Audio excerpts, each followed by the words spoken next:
안녕하세요. 2021년 여름철 영농기술 컨설팅 창계 강의를 맡게 된 화순군 농업기술센터 소득기술팀 박지은이라고 합니다. 작년 한 해 비가 많이 오셔가지고 창계 농가분들의 어려움이 많았을 것으로 생각이 되는데요.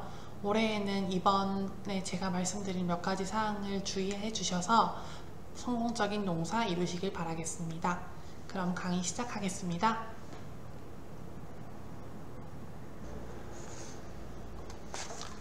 본격적으로 설명드리기 앞서 이번 시간이 어떤 순서로 진행되는지 말씀드리겠습니다. 먼저 참깨의 중후기에 발생하는 주요 문제점과 함께 그 대책에 대해 설명드린 후 여름철 참깨에 주로 발생하는 병충해에 대해 설명드리겠습니다. 우선 생육 중후기에 참깨에 발생하는 주요 문제점으로는 장마로 인한 도복과 습해 피해입니다. 우선 첫 번째 사진을 보시면 강한 비바람에 의해 참깨가 쓰러진 것을 볼 수 있습니다. 참깨는 뿌리가 깊게 뻗지 않고 얇고 넓게 뻗는 천근성 작물로서 잔뿌리 발생이 비교적 적어 도복에 취약한 작목입니다. 특히 요즘 참깨의 육묘 이식 재배가 활발한데요.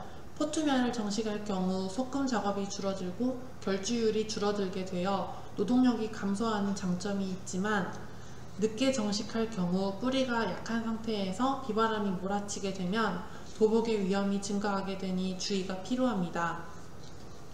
한편 생육 후기 키가 크고 상부에 열매가 달려 위쪽이 무겁게 되면 도복이 발생하기 쉬워집니다. 이때 만약 쓰러지게 된다면 최대 80% 정도의 수량 감소가 일어나게 되니 그 피해가 입지 않도록 생육 후기에는 지주대를 꼭 세워주는 것이 좋습니다. 또한 앞서 말씀드렸다시피 뿌리가 얕게 뻗으며 고온 건조 지대가 원산지이기 때문에 참깨는 습해 피해에 아주 취약합니다.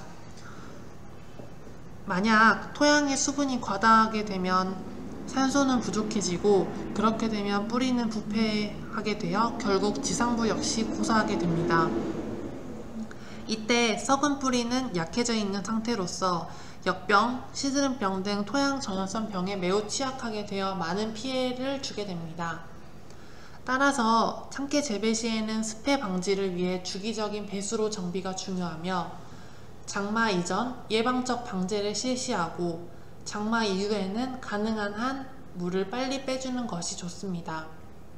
스페를 받아 생육이 부진한 경우에는 물 한 말에 요소 40g을 타서 요소 0.2% 액을 만든 후 연면 시비해주는 것 또한 효과적입니다. 다음으로는 여름철에 발생하는 주요 병해충에 대해 말씀드리겠습니다. 참깨의 주요 병에는 역병, 시드름병, 흰가루병 등이 있으며 진딧물과 노린재와 같은 해충 방제 역시 중요합니다. 먼저 역병에 대해 말씀드리겠습니다. 역병은 고온 다습한 장마철에 자주 발생하게 되며 첫 번째 사진과 같이 땅과 맞닿는 지제부 쪽 줄기가 흑갈색으로 변하면서 결국 시들게 되고 아래쪽에서 위쪽으로 점차 썩어가는 증상이 보이게 됩니다. 역병균의 경우 토양 속에서 월동하게 되므로 연작할 경우 발생이 증가하게 됩니다. 또한 역병균은 물을 따라 병원균이 이동하기 때문에 물이 흐르는 방향으로 옮겨가는 현상을 발견하실 수 있을 것입니다. 역병은 전염 속도가 매우 빨라 방제가 어려우므로 발생 초기 혹은 발생 이전 예방적으로 방제해 주시는 것이 가장 효과적입니다. 우선 비가 오기 전 배수로를 관리하여 물 빠짐을 좋게 하고 땅 접촉 부분을 방제하고 병든 포기가 있는 경우에는 즉시 소각하여 방제해 주시는 것이 좋습니다. 적용 약재로는 교재에도 나와 있다시피 리도밀 MG, 리도밀 골드, 리도창 골드 등이 있으니 교재를 참고하셔서 방제해 주시길 바라겠습니다. 다음으로 말씀드릴 병은 시드름병입니다. 시드름병은 6월 상순 발생이 시작되어 6월 하순에서 7월 상순 발생이 가장 많은데요. 역병과는 반대로 건조할 때 증가하게 됩니다.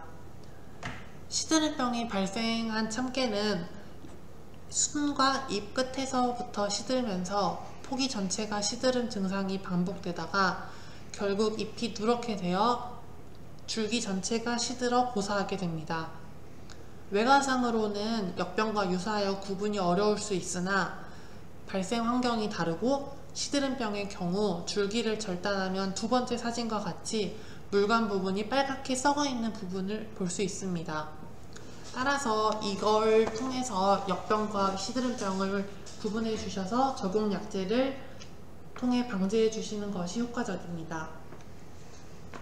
한편 시드름병 역시 토양 중에 생존 기간이 길어 지하 25cm의 깊이에서도 2년간 생존이 가능하기 때문에 참깨를 재배하실 경우 2년 이상 돌려짓기를 실시하는 것이 좋습니다.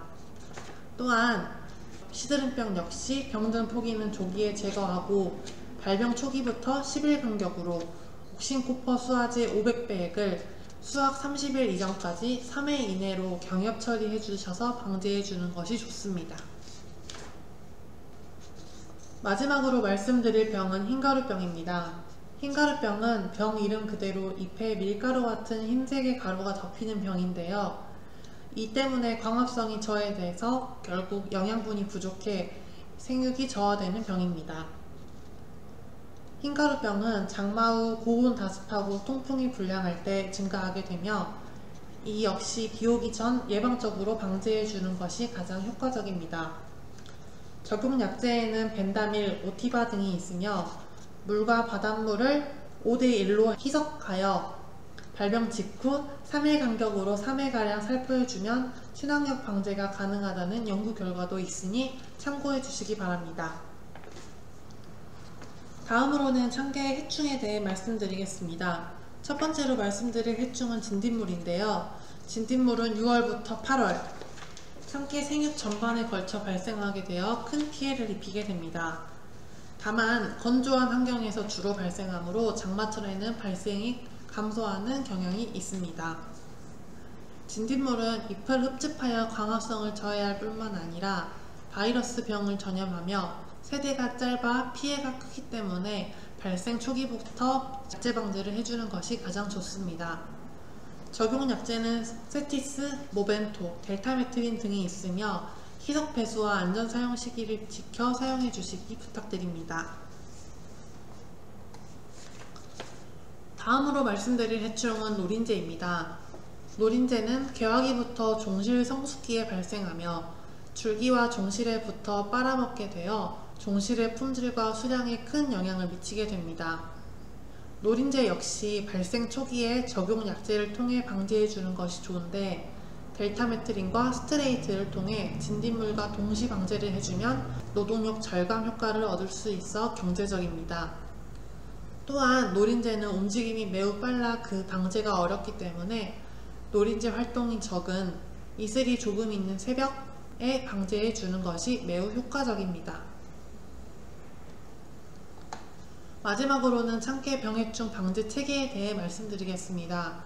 참깨의 경우 주요 병 발생 시기가 비슷하기 때문에 종합 방제가 효과적이며 병 발생 전부터 예방 위주로 방제하는 것이 경제적입니다. 따라서 단작의 경우 6월 하순부터 8월 상순까지 10일 간격으로 5회가량 위의 표를 참고하시어 방제하시는 것이 효과적입니다. 또한 주요 충해인 진딧물 역시 고온 건조한 환경에서 발생이 증가하므로 수시로 포장을 예찰하시고 만약 발생이 시작되었을 때는 적용 약제를 병 방제와 함께 실시해 주시는 것이 노동력 절감에 효과적입니다. 다만 이때에는 농약 혼용 가부포를 참고하셔서 섞어 써도 되는 약인지 확인 후에 방제를 해주셔야 합니다. 제가 준비한 발표는 여기까지인데요. 작년 한 해 역대급 장마로 인해 피해가 많았을 것으로 예상됩니다. 올해는 제가 여태까지 말씀드린 몇 가지 참고사항을 참고하셔서 성공적인 농사 지으시길 바라겠습니다. 들어주셔서 감사합니다.